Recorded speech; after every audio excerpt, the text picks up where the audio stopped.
and just say thank you also to you guys for joining us and listening and learning and taking advantage of these opportunities. So our plan today is to kind of take you guys through the mechanics of the swing and drills that apply to it. All right, so we're going to go over just kind of in the box, out of the box, at-bat preparation, a batting stance, do's and don'ts, load stride, which is kind of the rhythm in your swing that we want to see. We'll talk a little bit about bat path and extension and finish through the ball. We're going to show you probably 2 or 3 drills in each aspect of that, but we're looking for your all's feedback. We want to answer questions that apply to you specifically. So Josh Ballinger is there to relay to us what questions come up on the chat. That way we can, if you have a specific thing that you're working on at home or need to improve when we get back out on the field, let us know. Most of what we will try to show you today, if you have access to a tee and a net in the backyard, you'll be able to do. And that's kind of what we want to stay true to, things that you guys can apply now. And we will also talk just about dry swings, which bat, broomstick, you name it, you can get better, with just about anything. Coach Cassidy brought up a good point to one of our teams the other day in a team meeting. If you don't have a net, ask mom or dad for an old blanket and tie it up in the backyard and string it up between 2 trees or whatever else, and you can hit into that heavy quilt or that heavy blanket. Do it outside, though. I didn't tell you to do anything inside. So we're going to jump right in, and we're going to talk a little bit about pre-at-bat preparation and tracking. And one of the first things I've got for you guys that you can do here, can you hold that for me, Coach? Yeah. From a tracking standpoint, we've got, hopefully you guys can see these. I've got a blue triangle on this ball, and I've got a red circle on that ball. So the different tracking things you can do, take some balls that you have, color them like I have. You can do this with numbers, shapes, just different colors. And as you're not even hidden. So if you don't have that tee or that net, dad or your brother can throw you the baseballs and you need to call them out, ideally, again, before your stride foot hits the ground. Because when your stride foot hits the ground, that's when the decision to swing comes. So you're not going to be right all the time, just like you're not going to get a hit every time. So again, you're calling out triangle, okay, blue, red, circle. You can do a bunch of different variations here too. Other tracking drills that we'll do here, hold that for me, with the ball too, so you can see it, is simple 4-seam rotation. Okay, call that out. Or 2-seam rotation. You can call that out. Okay, good hitters, once you get to a higher level, as they see the ball coming out of the hand and they see release point, we should be able to track 4 seams or 2 seams. We should be able to track backspin, or if we're getting a change-up, breaking ball, something that's got overhand spin. So there's a bunch of different tracking variation drills you can do without even swinging the bat with no equipment at all in the backyard. Coach Hall, you got anything just on pitch vision and tracking from that standpoint? No, I would just say, like Coach said, I think that it's a good idea to do it before your foot hits the ground. Try and say the color or number before your foot hits the ground, just so that, again, as early as possible would be better. The earlier that we can see what kind of pitch we're trying to hit, the better it will be. All right, so the next thing, just talking about getting in the box and going through your dry swing. So one of the things that I like to do is what we call warm up to form up. All right, so when I'm doing my dry swings and I'm getting set up, ready to hit, all right, I am warm up to form up, meaning I'm going to take 5 swings at a really slow motion kind of pace and really feel what my body's doing and how I'm initiating that movement to the baseball. Where my load comes from, which way am I moving as I land, what's the first movement I have to get my hands going. So this is at about 20% right now. And then I'm slowly going to do my next 5 are going to go to maybe 35, 40%. then I'm going to move it up to 60%, so on and so forth until I get to full speed swings where I'm working on being balanced throughout.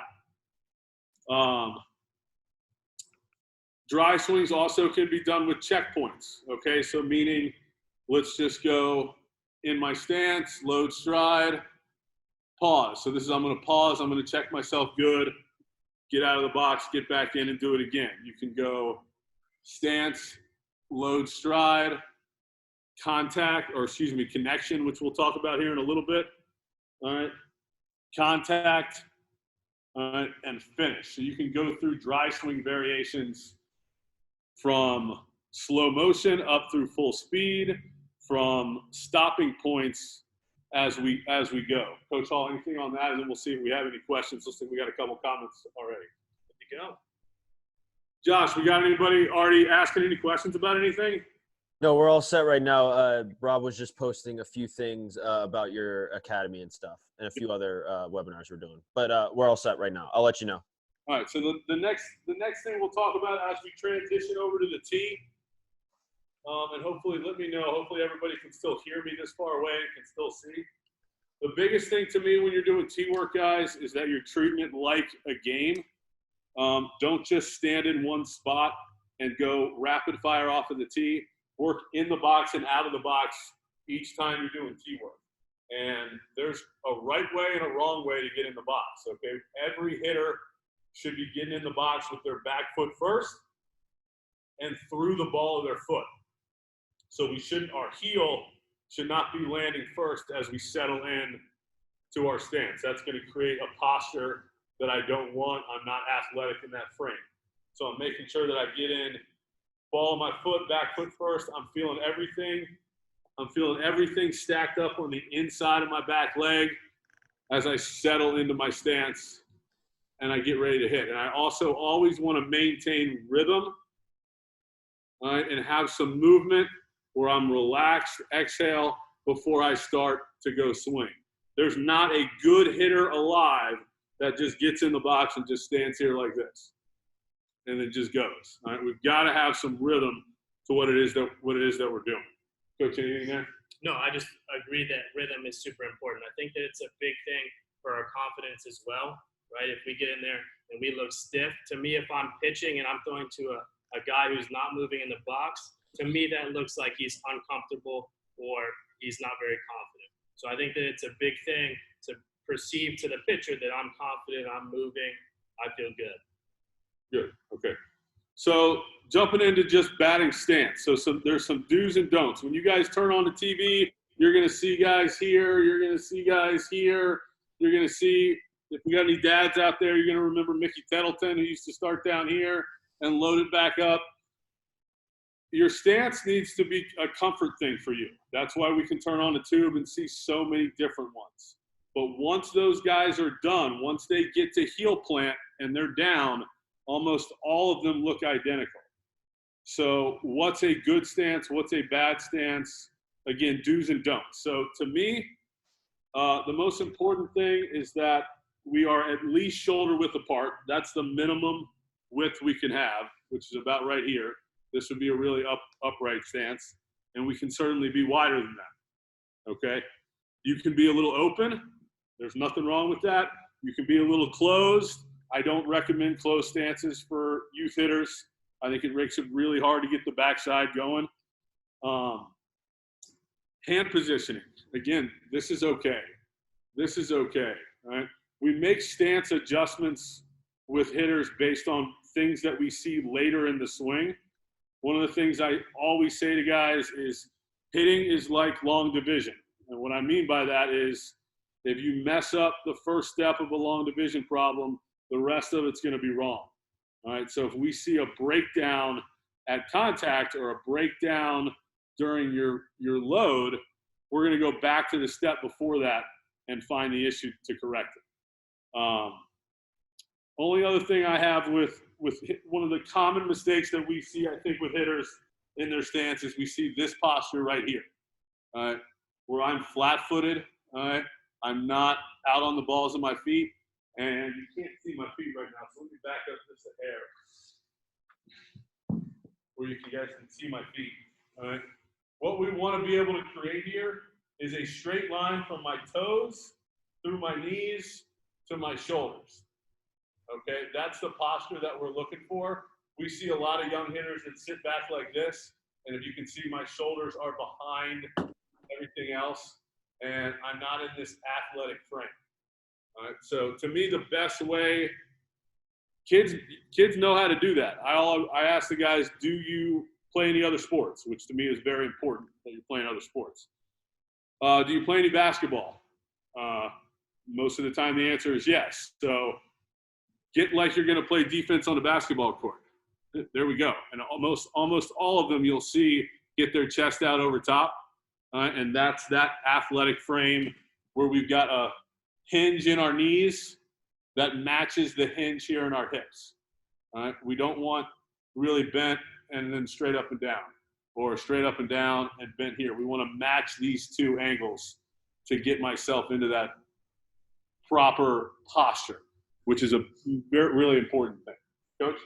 Yeah, I agree. I think a big thing, back to stance a little bit, as long as you can be on time with whatever stance you like, whether that be open or closed or whatever, that's cool. So as long as you can be on time consistently, that's what's important for your stance. I think a big thing when we would change stances, it would be because you're struggling to be on time consistent. Mike, got a quick question here. Okay. Question from Devin. How do we compensate for a lack of live pitching right now? Yeah, that's a good one. I think the tracking stuff that we just showed you is big because although you can't hit, if you don't have a cage to hit in the backyard right now, you can still go through tracking and rhythm and timing from that, whatever it is, 46.5 feet if you're a little league guy, or 60 feet. Whether you're using the colors or not, you can still track. And we actually have, I don't have one right next to me right now, but we have just like old wooden bats that are broken, that we've sawed off, and I just have the knob, so I can actually go through and take a swing that I'm not going to hit, but I can still have that rhythm and that timing. Because as Coach said, being on time, if you're on time, you're going to start having success. Yeah, I think another great way to do it, if you have minimal tools to use, I think that you can just do visualization. So just use your mind, imagine a pitcher out there. You could even set up a computer like right in front of you, or you could do it on the TV if there's a game playing, and do your load and stride off of a pitcher. I can remember being a kid, same thing, watching old baseball games and just going through as if I was the hitter. Oh, I swung at that pitch, and the hitter on TV took that pitch. So you got to be creative right now. We all got to be creative. All right, so let's get into some drills. That's why you guys are here. So we're going to talk about some load stride drills right now, which load stride is our pre-swing movement. So it's everything that happens until our front foot hits the ground.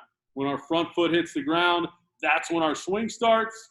So the important things that we're doing with load stride for me are that we have weight shift in both directions, and we're going to get to a stack, and we're going to work back forward as we land back to center. So for me, I want to see guys creating movement in both ways. When they load, they can do it again. There's variations of this. Some guys will toe tap and come back to separate.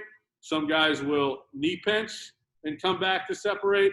Some guys, for Nats fans out there, Ryan Zimmerman, will leg kick and come back to separate. All of those are okay. Again, your coach or instructor might alter it based on some issue that you maybe have later in your swing. The other thing I would say, especially for you younger guys, less is more. All right, we want to be consistent. We want to be repetitive. So the less movement we have, the better. But rhythm is essential. So the first drill that I like to do here is just called a triple load. So again, I'm going to get in the box, get set, and I'll tell you what, I know before I even start, when you're doing T-work, guys, all right, don't stare at the ball. Coach talked about visualization. Start with your eyes out here. Visualize that pitcher, and then once you land, then your eyes find the baseball. So you're simulating that pitch moving and that tracking to the plate. But triple load, all it is just what it sounds like. 1, 2, 3, and then I'm going to go. And I'm going to hit. One more, coach. Yeah. So again, triple load. I'm in the box. My eyes are out in front. I'm visualizing the pitcher out there. 1, 2, going on the third one. And I'm going to hit. All right, coach, what's the next one we have on? Step back. Step backs. Okay, so step backs is kind of a forced load drill to make sure we feel that we're getting into this back hit, because that's really this is where we want our swing to come from as we go to explode. So we want to make sure that we get stepped up here before we go. And some hitters just go. All right, so a step back is, make sure you guys can see me. I'm starting in a narrow position with my feet close together. I'm going to step back and then separate. So I feel myself riding this back hit as I go hit. So I'm right here, step back, go. And then hit. Again, we'll do one more. So right here, again, eyes out in front, visualizing the pitcher, step back, go. I'm going to hit. We have one more on there for rhythm, coach? We do. Board down the stairs. Okay, so here, we're going to use the balance board here. And guys, you can use anything. We've got a real balance board here because we're in the facility. But anything that allows you to enforce forward movement. You heard me say earlier, it's important to me that we see hitters working towards the baseball as we land. If this thing is attacking me, I want to be attacking it. All right, I don't want to hit from here, from my heels. All right, if there's no weight on my front side, it's going to fly open. It's going to get away from me. I need to get into this.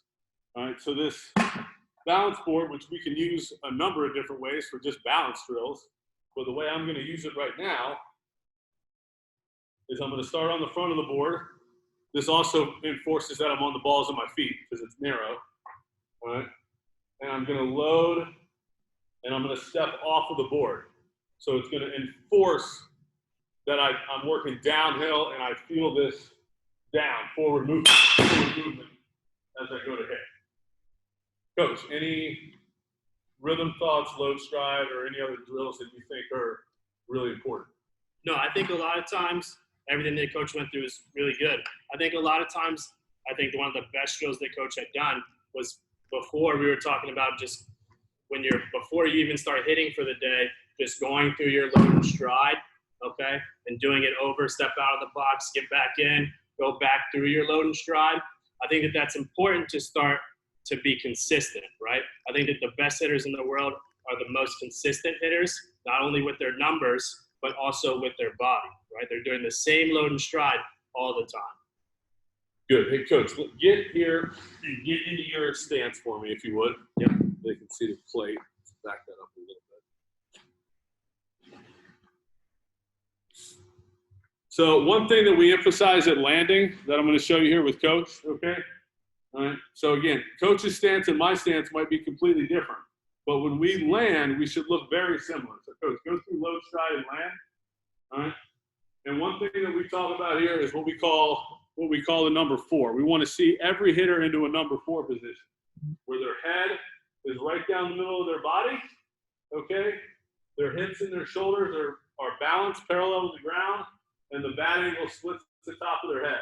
And if you guys can envision this with me, that's the number 4 that we're looking for. And I actually saw that Coach Honey retweeted something out the other day with pictures of all these different hitters talking about just that. And there's 20 of them, and every single one of them. I got a backwards 4 because I'm a left-handed guy. But same thing right here. Here's that number 4 that we're looking for. All right. Coach Ballinger, we got any other thoughts or questions at this point? We're all good at the moment. Okay. All right, so we're going to keep chugging along. I guess I do want to say one other thing about load stride. When we do a lot of pre-strided swings on the tee, and I'll show you what I mean by pre-strided swings, where we're just using it as a checkpoint to make sure the kids are in that good number 4 position. So we'll set up on the tee. We'll go load stride, pause. Okay, everything looks good. All right, and then you can go ahead and hit. All right. When you're doing that, your load stride is not over until your front heel, you can see me again, until that front heel hits the ground. That's when I'm down. All right. When we do that drill, I know in camps or like the first lesson that we have with a guy, we'll say load stride and he'll go right here. And he'll stop and his front heel is still on the ground. We need to finish. It doesn't mean we're landing flat-footed or we're landing on our heel. We're landing through the ball of our foot. But load stride, that front heel should be, we're at heel plant, the front heel should be down. And as that happens, you'll see, which we're going to get into in a second, this backside should click into gear. Boom. Now you're down. This is my hitting position where I'm ready to start working to the baseball. So understand that. You're not down until that front heel is down.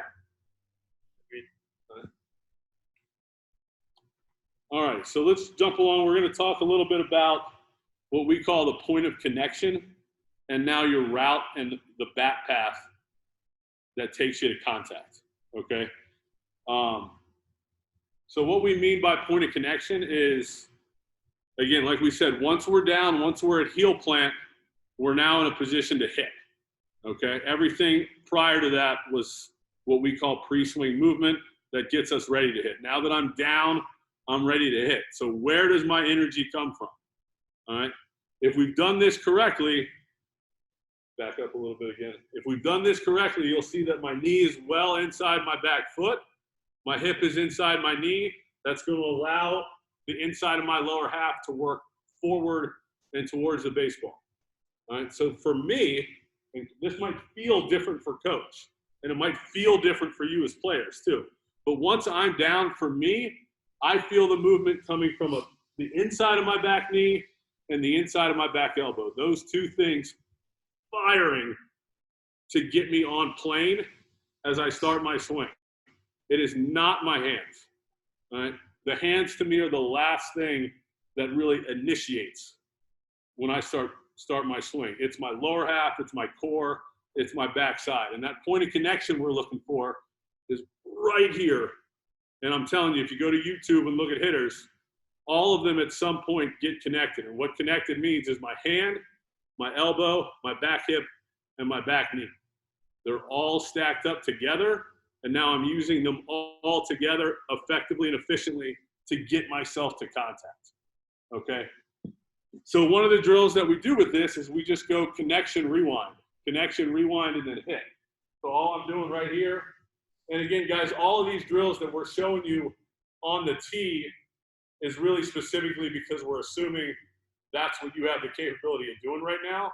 But all of this can be done with soft toss, front toss, live arm, if you are lucky enough to have a cage that you're able to go hit in right now. So again, get in the box, back foot first, eyes forward. This is just another checkpoint. All right, so I'm going through, low stride, connection, good, rewinding out of it. Roll over, double play. Let's do that one more time. So I'm going down, low stride, get connected, good, rolling back out of it, and go. Coach, give us one of those that look better than my swing just did, and then add on that. So coach is down, he's going to get connected, rewind back out, and then fire. Give me one more. And the purpose of this, guys, is so we feel the tee in itself is a drill.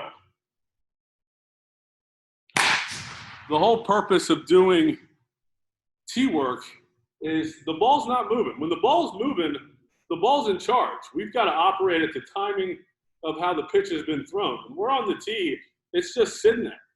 So it allows us to slow ourselves down, to do rewinds, to do checkpoints, and to really feel how my body is working to get to that contact point. Coach?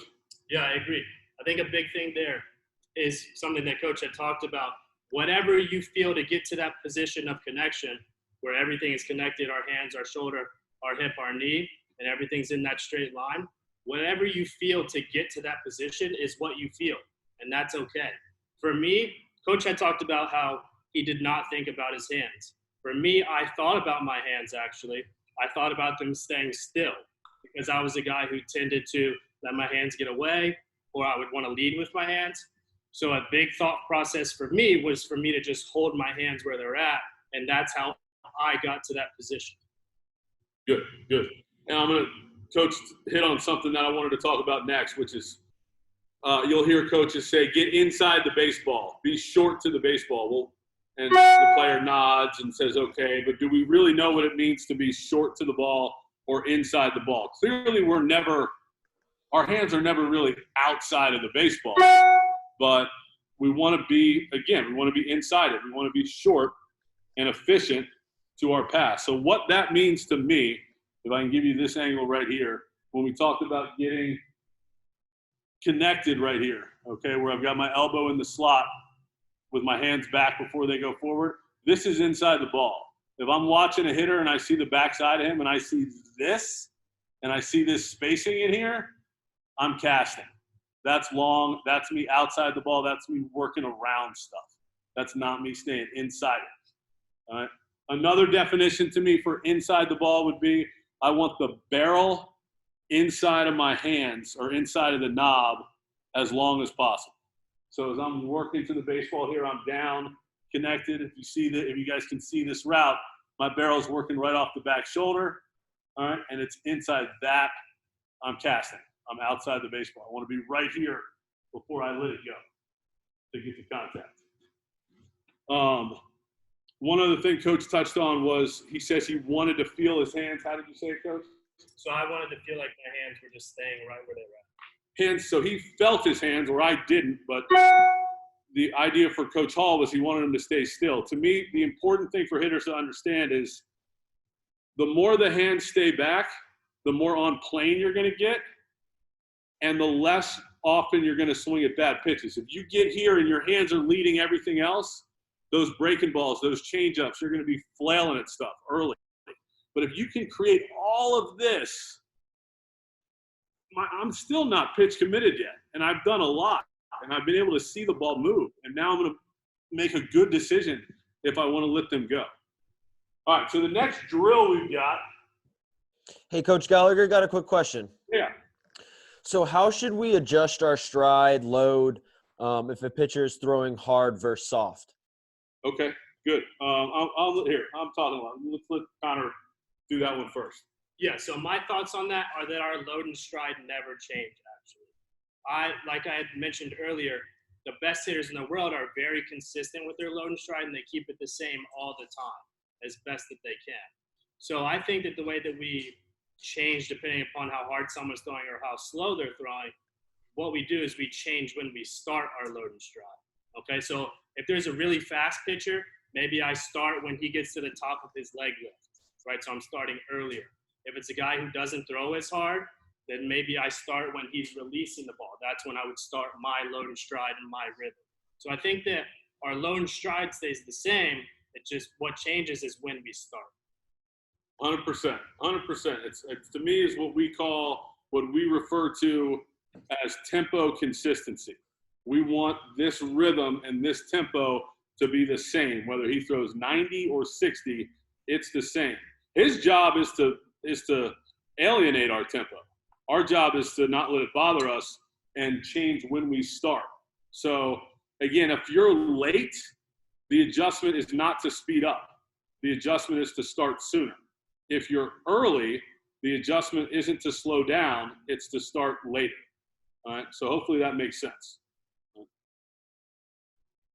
All right, so the next one, double T. So this is just bat path. We're just gonna go side by side. And all this is, guys, there's tons of different variations of double T, okay? But all this one is this is just, we're never gonna get this far out and cast. So this is more of just a vision thing to make sure, like I said, we're staying inside the baseball and we're working through, feeling our hands staying inside, and we're getting that ball in the inner half, not the ball in the outer. Okay. Coach, you got another variation of how we would do 2T drills? I like this one where we put it a little bit farther back here and a little bit higher, where it's the same thing. Coach Gallagher, if you want to go through it. Okay. It's basically the same thing. Okay, we just have it a little bit farther back. So you're still hitting this one. I'm still hitting the inside ball. Yeah. So it's just a little bit farther back. But it's the same thing where if Coach Gallagher, if you go ahead and get disconnected and let your barrel get away, if his barrel gets away, he's going to clip this one. So it's just another drill to stay short and stay inside. And the thing I'll say too, when you guys are doing tee work, I see a lot of young guys that they come into the facility and they're doing their tee work, which is great, but let's make sure we know how to hit off the tee. When you're going up the middle, you want to make sure that your stride foot is landing on the ball. If you're working on things to the inner half, pull side, you want to be behind it. You want to be a little closer. The ball should be slightly out in front of you. And if you're going the other way, obviously you're going to work off the ball a little bit more. And you want that ball really – the ball's never right in the middle of your body. Don't mistake that. But you want to let the ball get deeper than your stride foot. It's more to the inside of your front heel when you're working balls to the other way. Also, typically speaking, pitches on the outer half, we want to see elevated a little bit. Pitches on the inner half, we want to see down in the zone. Why is that? Balls up and in, tie me up. Okay, balls down and away, I really got to reach for it. Timing is based on the relationship, the distance the ball is away from your hands. So this pitch down and in and this pitch up and away are the same distance away from my hands if I've timed it correctly. And it's kind of hard to visualize, but hopefully that makes sense to at least a handful of you guys. Coach, anything else on that? Nope. All right, so we're gonna do a soft toss, and you guys can do this with front toss too, and the tee, coach. So we're gonna use both. Let's use the low tee. Yep. Right. So this is what we call tee toss or toss tee. You can do it in any order. So you can hit the ball off the tee first, and then the toss, or back and forth. This is working on your bat path, but it's also really working on your balance. So we're gonna start with tee toss, meaning I'm gonna hit this ball off the tee, come back, rewind, reset, and then coach is gonna give me a soft toss.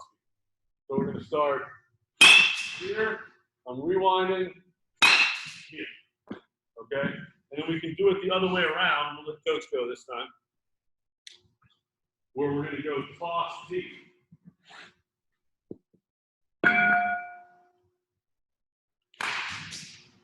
Balance back, and then gets ball number 2. So, again, those are 2 different locations that you're working on. So your hands got to adjust a little bit, and are you balanced enough and under control enough to come back and get the second ball? I think the thing to understand too, and we'll talk about this in just a second. Well, that's the next thing I got anyway. High tee versus low tee. Why do we do it, and what's the difference, and what's the importance of it? Both are productive, but you're doing 2 different things, and that's what I think we want to understand. To me, we'll start with low tee since we have it. This is an actual low tee. It's a different tee than some of the regular ones. The ball will sit down. Further here, we'll show them, coach. Put that one all the way down. So you see, this is lower than that one. It just sits down a little bit more than the other tees. To me, when we're working off a low tee, and if we got any future Springfield guys out there, this is something I know Jason Ohms, the head coach of West Springfield, really talks about with his guys. We're working on our lower half. When we're doing lower tee work, I'm not trying to hit this ball into the ground. I'm trying to elevate this, not off the top of the net, but I'm trying to get this ball to work uphill back through the cage, okay? So in order to do that, how do I do that? Well, I don't want to drop my hands. I don't want to catch. I want to stay short to the baseball. So I've got to access and generate that lower half drive with my legs to really help me get behind this pitch. So to me, when we're doing low tee, we're really focusing on our waist down. It's a lower body drill. All right, coach, get us 2 low tee swings.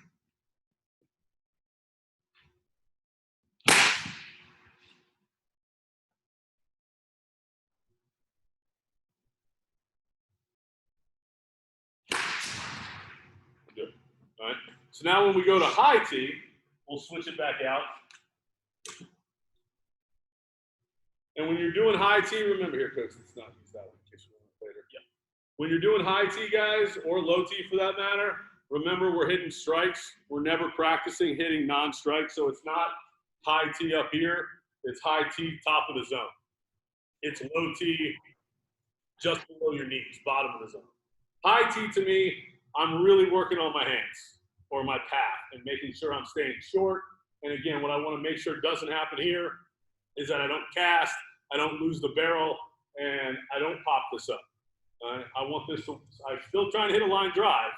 I'm not trying to hit it into the ground, but this is really working on my hands and my path just staying really short to the ball. That was good. I'm not going to do another one. That was good. You take one more. All right.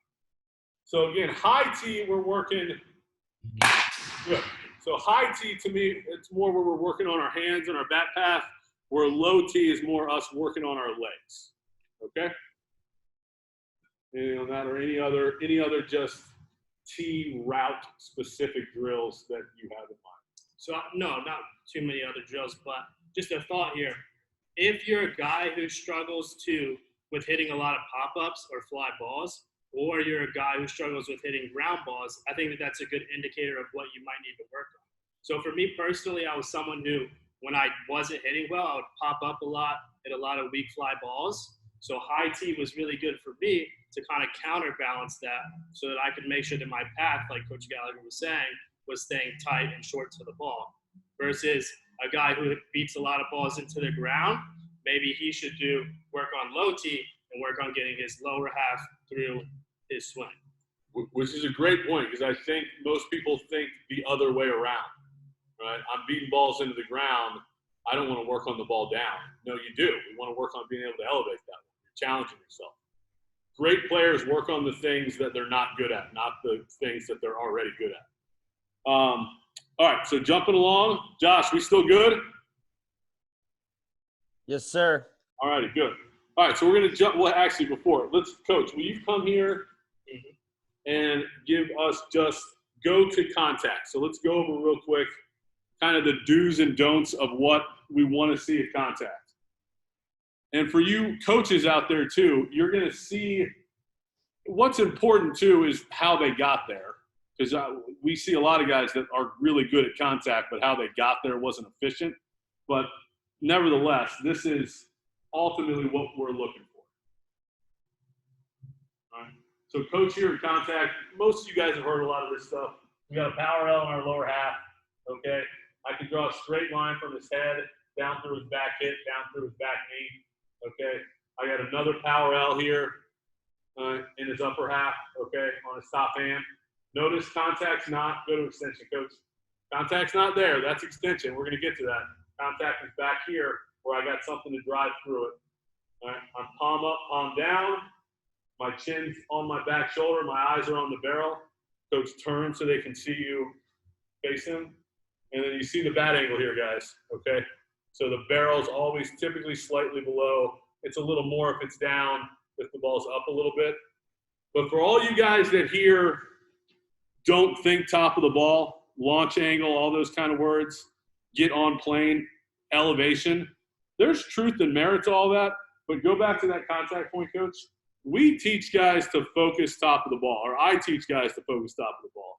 And the reason I do that is because your hands are above the ball at contact because the barrel's below your hand. So when I'm firing from here, this better be on the top half of the baseball or I'm going to struggle, all right? Because when I get to that contact point, again, same thing. My hands are above the barrel. I'm not hitting this way.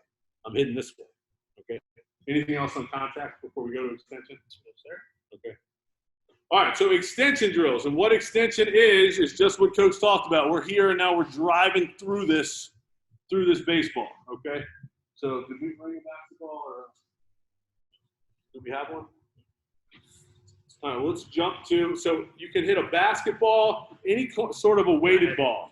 If you have, oh, Coach has the weighted balls here, good. Are these the total control balls? Yeah. So these total control balls are another great tool for you guys in the backyard. If you don't have a cage, hitting this thing right here. All right, hitting this thing right here, it'll travel 10, 15 kind of feet, no matter how big or strong you are. That's as far as it's going to go. So that'll give you some live looks and some live reads with the ball coming at you. Wiffle balls are great to hit, tennis balls, etc. It doesn't matter. If it's round and you can hit it, go ahead and hit it. But this weighted ball, right, and the basketball is really good too. It's just going to make it tougher for you to fight through this in contact. A basketball, when we dribble it, it bounces back to us. So same thing would happen to our barrel. When I hit it, the tendency is for my barrel to want to recoil and shoot back. I've got to fight through that to get here. So, Coach, give us just one regular swing here with the weighted ball. Okay. Look at that. Coach worked that all the way to the net. All right, put one more on here. Give us one more swing. And again, guys, even when you're doing, you can combine drills and activities too. We can work extension in the weighted ball and go through rewinds and go through checkpoint, load, stride, pause. You can add any variation to anything that you want. There's Coach doing a rewind go. Okay, nice. All right, so Frisbee. And if you don't have a Frisbee, bucket lid works just fine. So bucket lid throws or Frisbee throws, we can't throw a Frisbee from here. It's going to force us to get extended. Okay, I do this with my son in the backyard a lot. We'll throw the Frisbee and we're just trying to get it to fly straight. You'd be amazed how many guys struggle and they get underneath it, the elbow flies, and the Frisbee's just doing that. All right, so same thing, we're getting in our stance, bucket lid or Frisbee, put my hands up where I'm hitting, go through load stride, good. And what is key about this too is making sure my posture doesn't change. If my posture changes, the angle of the Frisbee is going to change. But I want to stay right here, and I'm working that Frisbee out in front. That was bad. Again, that's why Coach Hall's here. He's going to do it again. But getting good extension with your bottom hand and or your top hand can really help with the Frisbee or, again, the bucket lid. Good, much better, much better. And that jumps in right to the next one. So all of these T drills that we're doing can also be done. Here, Coach, let's switch to the small T. Can also be done bottom hand only, top hand only swings. If you have an old bat from when you were a few years younger, that's a little smaller, like this one I have here. These are great to use for one hand only drills. And to me, a lot of hitters that have bad extension are guys that are they stay tied up and they're too boxy, what we call boxy. Every hitter starts with kind of this box as they go. I don't want that box. If you can see that box right there, I don't want that box to stay there. I want to get rid of the box. And I want to lose all of this flexion and tension, boom, right through here. So separating yourselves and going bottom hand only or top hand only, to me, are good extension drills. And we're going to add off of this. So we can do this one-handed, both hands. I can do this standing up, or even better, I can do this on a knee. All right. So one knee drills to me, we're taking our lower half out of it. If I'm working on extension, that means I'm working on my hands. So let's not worry about my lower half. Let's not worry about my load stride. And again, I can do two-handed swings here, or I can do top hand only. Again, you got to make sure you're set up right. I can do top hand only or bottom hand only swing. So here's two top hand. Good. We'll switch it. Two bottom hand. And this is really just, one more. Better one more. This is really just back path and feeling me out in front, good extension. Coach, give us one of each or two of each again. All right. And again, that doesn't have to be done on a knee. It can be done standing up. And to me, you guys will feel that you'll like using one hand better than the other. You could tell from my swings, I would much rather do top-handed swings than I would bottom-hand swings. And I think most guys are that way because your top hand specifically is your dominant hand, as I'm left-handed. Coach, does it matter to you? Yeah, I feel way stronger with my right. with his top hand. Coach Gallagher, I got a couple questions here for you. Awesome. Bring him on. So kind of related to this top hand, bottom hand, maybe starting with the knee, is there a best practice in terms of progression? Like, is there a certain drill that we should start with and then conclude with? The idea of having the progression, and I was actually just going to jump into that. We all have a throwing program or a way that we warm up to throw. But how many of you guys have a cage routine? And we should have a progression for how we get ready to start hitting. Whether maybe we start on a knee, 5 top hand, 5 bottom hand, 5 two-handed swings, sitting down. Then we go standing up, no stride swings, 5, 5, and 5. Then I start adding my load stride to it, and I kind of build myself up to get ready to hit live. I think it varies based on what kids are working on. When guys come in here for lessons, they get just that. So they'll know, like after our first session, they'll know when they come in, hey, before you're in cage 2, go to cage 2, here's your 25 T-swing progression before I even get in there and we get started. That's their warm-up. Coach, what do you got on that? Yeah, so I think it's important for, just like Coach is saying, for every player to have a T progression, or it doesn't have to be T, it could be dry swings as well. And I think that it's very specific to the player. Obviously, if you're an older player, you can start to kind of create your own, right? But younger players probably need a little bit of help. And again, I just think I was a guy who struggled with hitting pop-ups when I wasn't hitting well. So I think that drills that would counterbalance that, so high T would be an example, that was a good one for me to do every day. Good. One more, Coach. What else we got, Josh? So we have an 11U coach, and he's noticing a lot of problems with his players casting. Is there anything that he can do during this time to help his players out? He proposed maybe a swing rail, but anything else that'll help his players with casting? The swing rails aren't bad. I know exactly what he's talking about. Coach, you got anything specific that jumps off the board at you? So for players that really struggle with that, sometimes I would force them to do the exact opposite. So like Coach had talked about, we don't want to have that box the whole time and we want to have extension.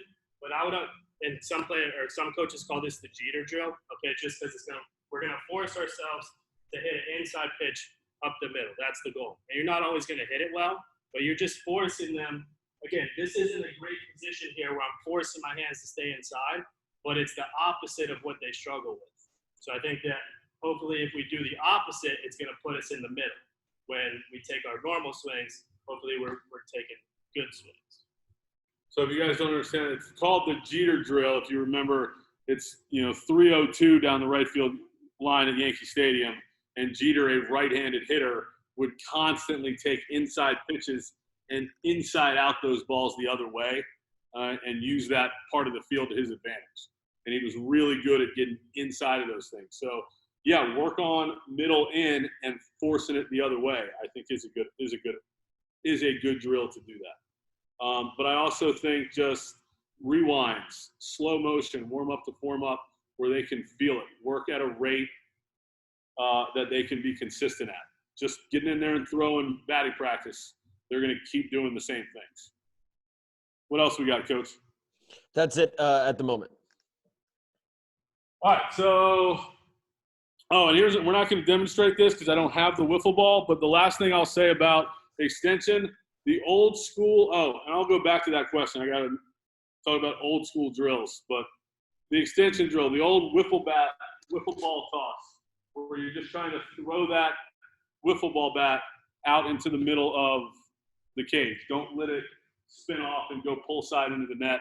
That's a good drill. You can do that. That's something you can do in the backyard right now with no net, no tee, wiffle ball bat, and some open space.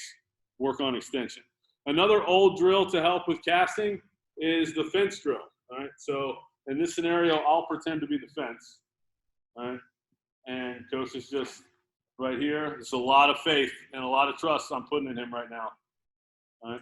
And he's taking a swing. He's just keeping his hands inside the baseball. Again, guys cheat on that, and we don't do it a lot. But right now, hey, that's what we got. That's what we got to do. That's a drill that you can be beneficial. Coach, you've got T way out in front for extension. Yeah. So for this one, all we're going to do, so Coach had talked about for middle pitches, we want to make contact with the ball in line with our foot. What we're going to do is extend the ball farther.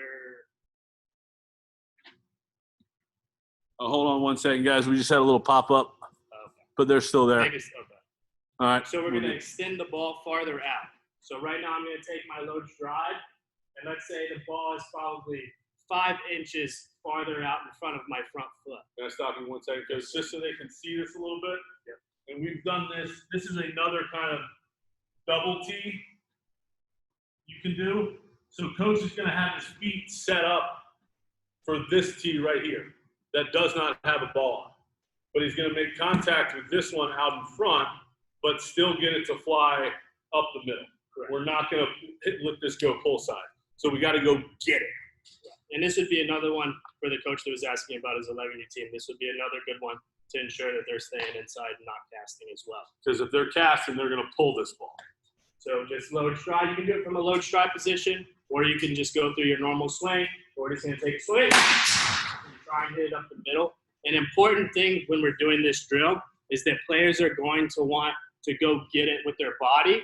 So it's typically good if there's a coach there to kind of, hey, make sure you're staying in the middle. The point of the drill is to stay in the middle and still hit it up the middle. So hit the baseball. All right. All right, so let's give you, I don't have to hit any of these here, just some, especially if we've got some 10U, 11, 12U guys, here's some just real quick balance drills that you guys can do. And again, these can be done via dry swing as well. All right. And the one thing I don't know if anybody's noticed is Coach has been hitting from a balance standpoint. Coach tends to, without even thinking about it, hold his posture and his finish until we see the ball land, which I think is a good thing to just do all the time when we're in the cage and we don't have to get out of the box. All right? Feel where your body's at the end of your swing. Am I flying open? Am I out on my front foot? Whatever it might be. So some other basic just balance drills. These are called knee taps. So we're just going to hit, hold my finish, go down, tap it, back to the sky. Okay? So I'm going to let Coach demonstrate that. Give me one knee tap swing.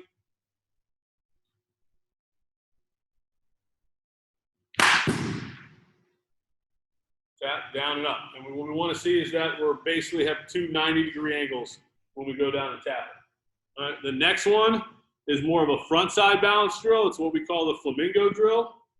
So same thing, I'm going to get set up and going back to the beginning, remember teamwork. Start with your eyes out in front, visualize that picture. All right, so I'm going to hit, hold my finish, balance on the front side. You'll see this kind of looks like a flamingo as I go. That's why it's called flamingo drill.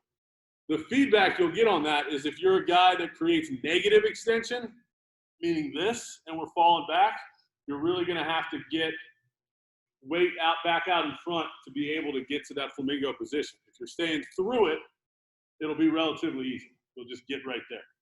All right. So, Coach, give us one flamingo swing.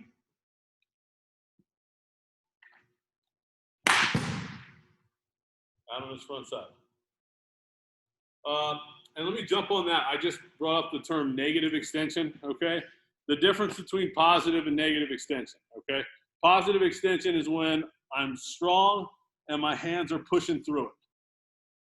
If you're doing video with kids, you'll see some kids that get here, all right? But that doesn't automatically mean they've created good extension or positive extension. They might have been this guy that's fallen back through contact, okay? Positive extension is something where we've got force to it. So here, Coach, stand in front of me real quick. All right. All right. So if I'm right here, that's positive extension. Something happened. All right. Nothing happened. Okay. That's negative extension. That's me working away from the baseball. And again, I've got an 8-year-old son. I watch a lot of Little League baseball too. I see a lot of that, guys falling back and losing balance and working in the wrong direction, okay? Coach, anything on those two? Yeah, just an easy way to work on making sure that we're not having a negative extension would just be to focus on our head. So once we take our load and stride, when we take our swing, our head shouldn't move backwards or forward or anywhere, right? Once we do our load and stride, we get to heel plant, our head is staying still. Good deal. Okay. All right, we got a couple more things for you, and then we'll just open it up to questions and answers if we have any more. We're here for you guys as long as you want us to be. PVC pipe drills. Okay, Coach has got a great posture drill that he actually did on our social media a while ago. But there's a lot of different drill variations you can do with the PVC pipe. Again, broomstick, anything. It doesn't have to be this. So this is another drill scenario where you don't need the ball, you don't need the tee, and you can still get better at home. So take us through these, Coach. All right. So the first one, and this is usually the posture drill that I like to start with personally, is that we're just going to put the PVC pipe on top of our shoulders as if we were doing like a squat, okay? It's going to be longer on the side that I hit from. So for me, it's longer on my right side because I'm a righty.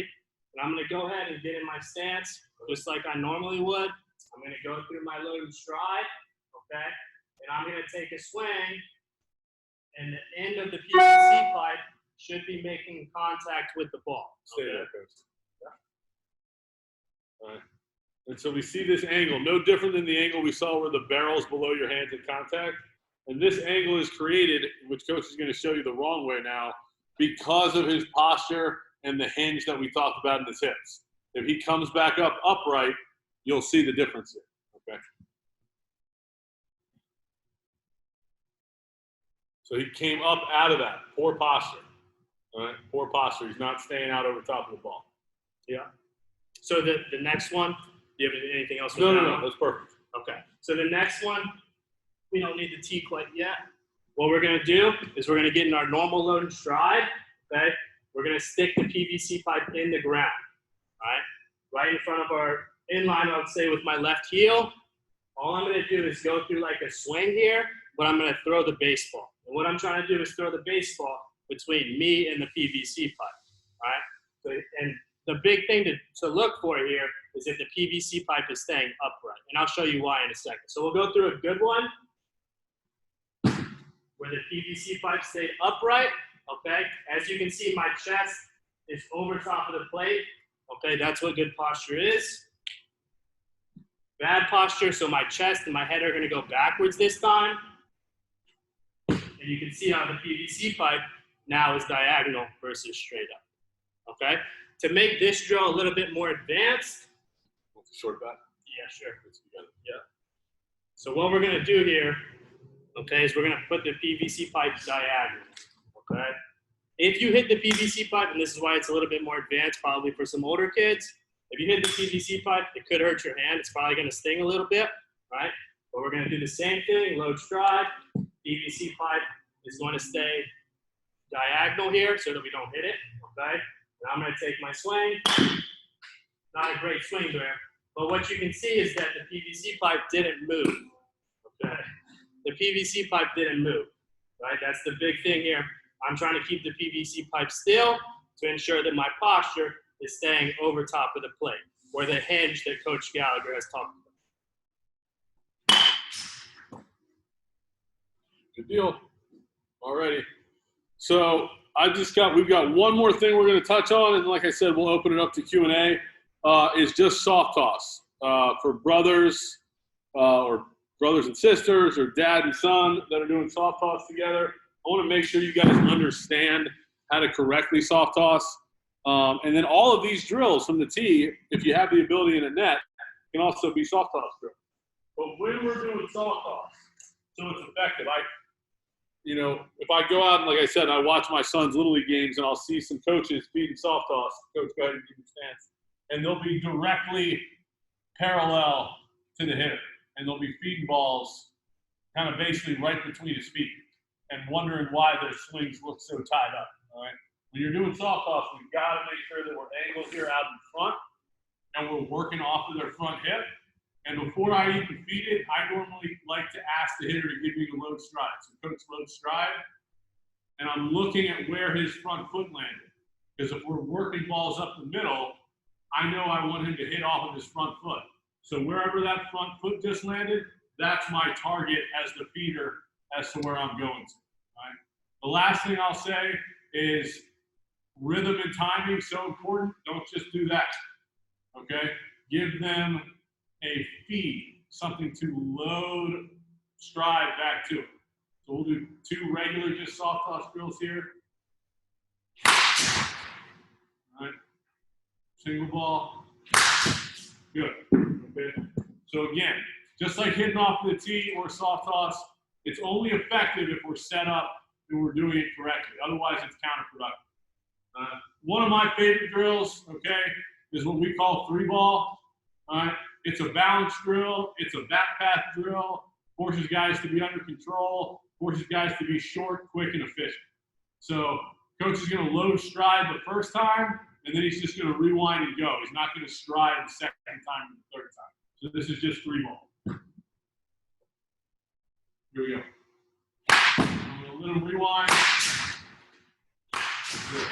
And for the feeder right there, once I see his hands work back up into this launch position, that's when the next ball is coming out. Okay? Coach. Anything? No. I mean, guys, we could go on. I know Connor and everybody here, we could go on for hours. There's so much to this. But hopefully that was, an hour kind of crash course and gave you guys a handful of different ideas or drills or things that you can do at home right now. So hopefully you guys found what we've done this far beneficial. Josh, you got anything yet? I got one question regarding approach.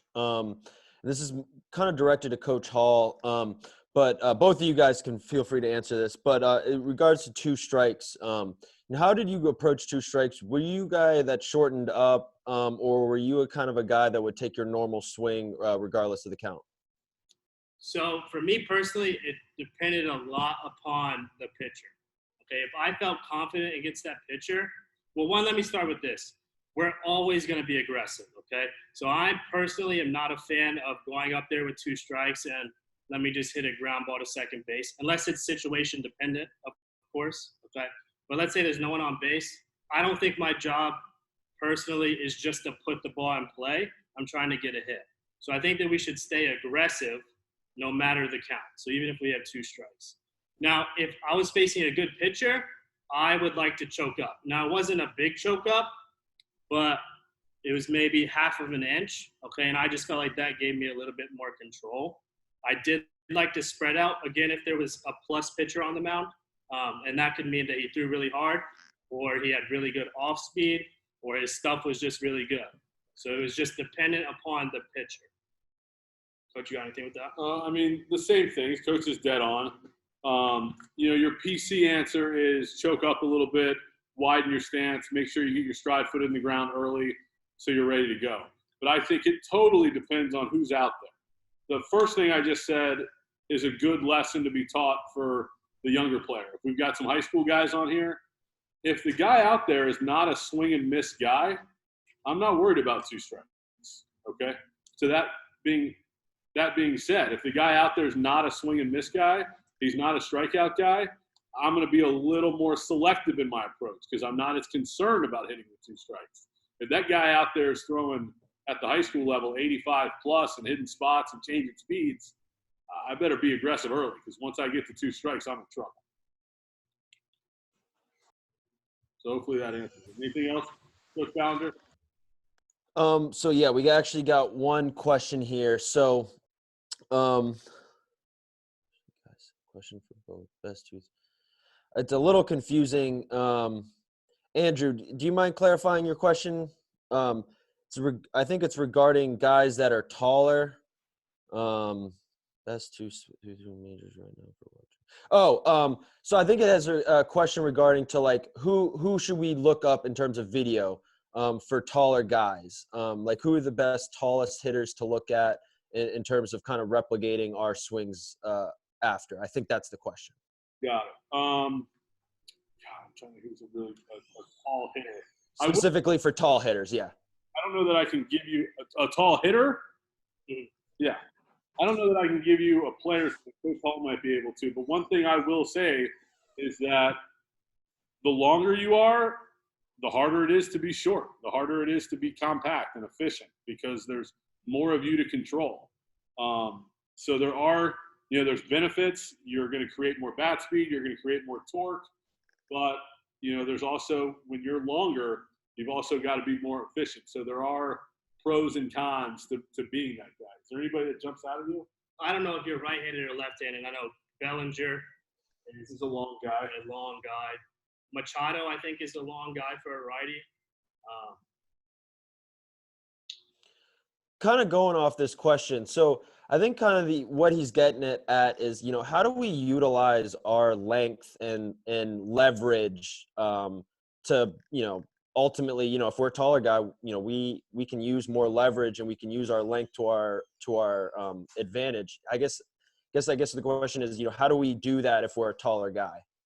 I'll start and then I'll let Coach Hall say. To me, that connection stuff we talked about is huge. The longer I can keep my hands back right here, right, and keep the barrel back, the more torque I'm going to be able to create. All right, and that's bat speed. When I release the barrel, that's the bat speed.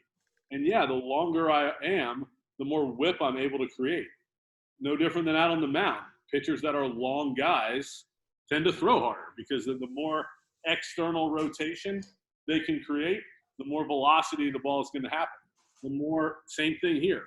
The longer I can keep my hands back with my core and everything else exploding, that old hip and shoulder separation kind of mindset where I'm here and my upper half is staying and now I'm going to get this whip through the zone. Well, longer guys have a bigger range of ability to be able to do that. They also are guys that tend to struggle with balance and being under control because there's so much of them. So you got to kind of find that fine line. Coach? Yeah, I mean, just to mirror what Coach was saying. I don't know, and correct me if I'm wrong, I don't know that your swing should be any different. Like everything that we had talked about, like getting to that good connection spot and all of that stuff, I don't know that should ever be any different. I think that Bellinger, if we did load stride and looked at his connection, is going to be the same as Altuve. So I don't know that you should worry too much about being different than a smaller player or anything like that. So no, I definitely don't think we should change. I think plate awareness might change a little bit. If you're a longer guy where your hot zones and your cold zones might be different than a guy that's a little smaller, and understanding what you're good at and where you want to be in the box. So you're covering and you're creating plate coverage and having plate awareness. Thanks, Coach. That's it for now in terms of questions. Anyone, last chance, ask any coaches questions to Coach Gallagher or Coach Hall? Yeah, guys, jump on, ask away. That's why we're here. I'll also say before we sign off, if there aren't any more questions, that, again, I want to say thank you to everybody for joining us. Thank you to Josh and Rob and NVTBL. And we hope everybody's staying safe and staying positive. For all the players out there, I can tell you, we as coaches are as anxious and as eager to get out on the field as you are. And Coach Cass always says, every day we do the right thing, the closer we are to getting out there. So keep working hard, keep staying positive, and we will get back out on the field sooner than later. And it will be what an opening day it will be. It'll really feel exciting. Thank you, Coach Gallagher and Coach Hall. Thank you for your time, all the insight. This was awesome. Thanks for everyone who participated. And yeah, I second Coach Gallagher. Hopefully everyone can stay healthy, and hopefully we can see everyone on the ball field soon. Thank you, guys. Appreciate you being here.